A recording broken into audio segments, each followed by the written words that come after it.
«Эхо Москвы» в Уфе и общественная организация «Берзямлек» представляют рубрику «Говорим по-башкирски». Лагерь. Лагерь. Палаточный лагерь. Палаткалы лагерь. Палаточный лагерь. Палаткалы лагерь. Активисты развернули палаточный лагерь у подножья Шихана Куштау с целью не допустить лесорубов. Урман кыркаучыларды киретмәс өчен Куштау шиханы итәгендә әүдемчеләр палаткалы лагерь корды.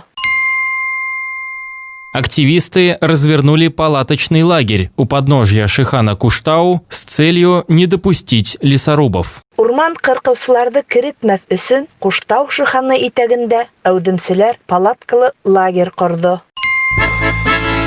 «Эхо Москвы» в Уфе и общественная организация «Берзямлек» представляют рубрику «Говорим по-башкирски».